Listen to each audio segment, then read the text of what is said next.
Hello everyone, welcome back to English with Archie and nice to see you again. I hope you're well, and if you're new to this channel, welcome and very nice to meet you. So today we're going to learn idioms. Some of these are just used in Britain, some of them are used in other places too, but they are all very commonly used in the UK. So with these idioms under your belt, okay, that's a free one for you. With these idioms under your belt, that means that you'll know these idioms. With them under your belt, you will be able to communicate better with English speakers when you come to the UK or when you find a language partner perhaps online. So don't forget to subscribe and like this video if, of course, you like it. Now let's get started with the video. Kill two birds with one stone. That is our first idiom today. Kill two birds with one stone. Archie, why are you killing birds?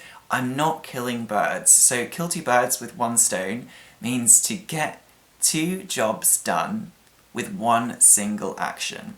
So for example, if I say to my friend, tomorrow I have to get up at 7 and go to the vet with my dog because he's sick.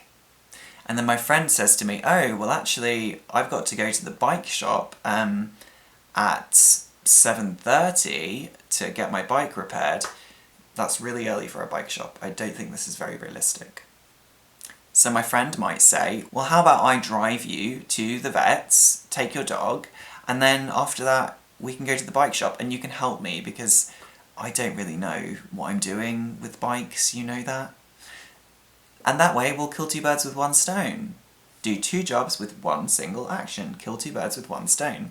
This is a really common idiom in the UK, and I don't know, there's something I really like about it, even if it's kind of horrible when you think about it. Are there any ways that you are going to try to kill two birds with one stone this week? An arm and a leg. An arm and a leg. This one also sounds a little gory. If we say something costs an arm and a leg, it means it's very expensive.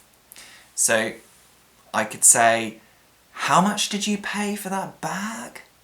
£500? That's an arm and a leg. Why would you pay that? Or, for example, any different thing that can cost a lot of money.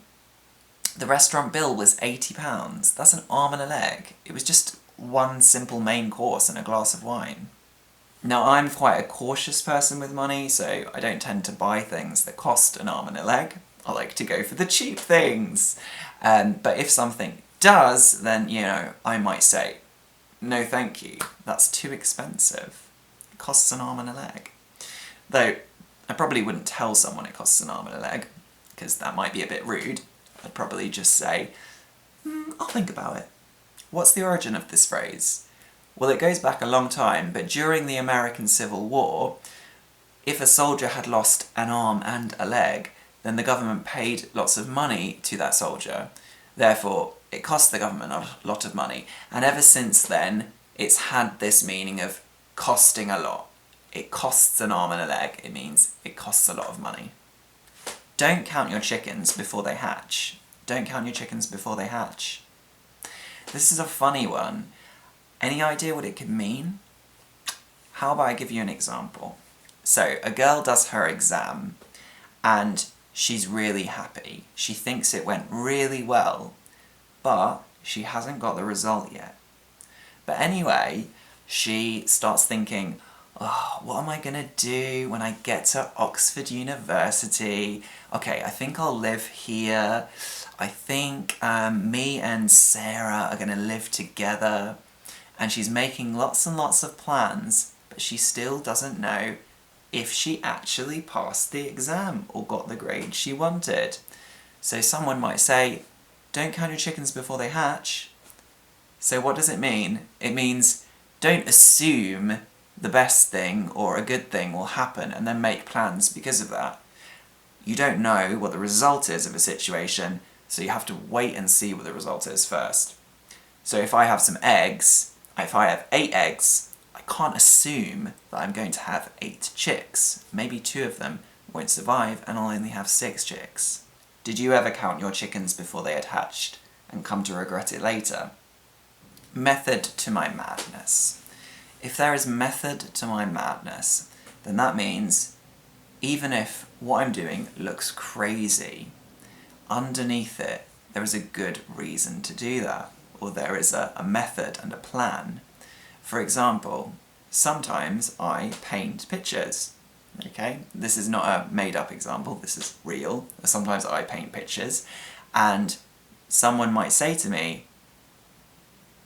"You're painting her." Okay, I don't see it. That doesn't look like her. But at the end of it, maybe they say, "Oh, okay, yeah, that's quite good actually." And I could say, well, there's method to my madness. At one point, it might look crazy, but underneath it, I have a plan. Oh, Jesus! Talk of the devil. What does that mean? Talk of the devil. It means when someone appears just after you've been talking about them. So if you're talking with your friend about another friend and that other friend suddenly comes into the room, you can say, talk of the devil. Now it has devil in it, so it sounds like it's a bad thing, but it doesn't mean anything bad at all. It just means that the person you've been talking about has just appeared. In the past, it's a very old phrase, so in the past it did mean that if you talk about evil things or bad things or the devil, then the devil might appear or those bad things might happen. So it did have a more negative sense, but these days it doesn't. It just means someone appears after you start talking about them, which is always quite weird when that happens, but it's quite amusing. I like this phrase, talk of the devil. Talk of the devil. And also, listen to how I intonate that phrase. We often say with that kind of intonation, talk of the devil, talk of the devil. Not talk of the devil, but talk of the devil. Your guess is as good as mine. Your guess is as good as mine. What does that mean? That means when you don't have a clue. Okay, that's another idiom. Well, you don't have any idea. You really don't know the answer to something. You don't know why something happened. So you can say to someone, your guess is as good as mine. I have no idea. So if you make a guess, it's just as good as if I make a guess. I don't know anything more than you do. Your guess is as good as mine. For example, Kanye West run for president? Why? Your guess is as good as mine. Who knows? Cheap as chips. Cheap as chips. Cheap as chips means something's very cheap, like chips. And that's that one. So chips are pretty cheap. If you go to a fish and chip shop, you can buy chips, a portion of chips for £2 maybe. So if something is cheap as chips, then it just means it's very cheap. I went out for a meal with my friends. It was 60 quid for 3 of us, for 2 courses each, and wine. Cheap as chips. Have you ever bought anything cheap as chips? Oh, it's always the best feeling, isn't it? The last phrase today is give someone stick. He's giving me stick. Why are you giving me stick? Stop giving me stick. So this phrase sounds weird. I mean, what can that mean? Give someone stick? So it means to criticise someone. To criticise someone or disapprove of someone. For example, when I went to the office the other day and I was speaking to my boss, he was giving me stick. I think he was giving me stick because I took the day off the other day, but I was ill. What was I supposed to do? And he was giving me stick. It's completely unfair. So the boss was being unkind or criticising because this person had taken a day off work. So he was giving them stick. Or for example, my parents always gave me stick when I wanted to go to art college.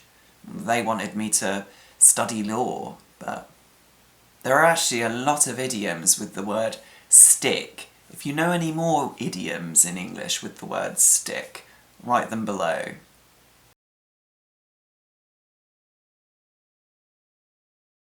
So those are 8 idioms plus 2 extra bonus ones, so 10 idioms for you today.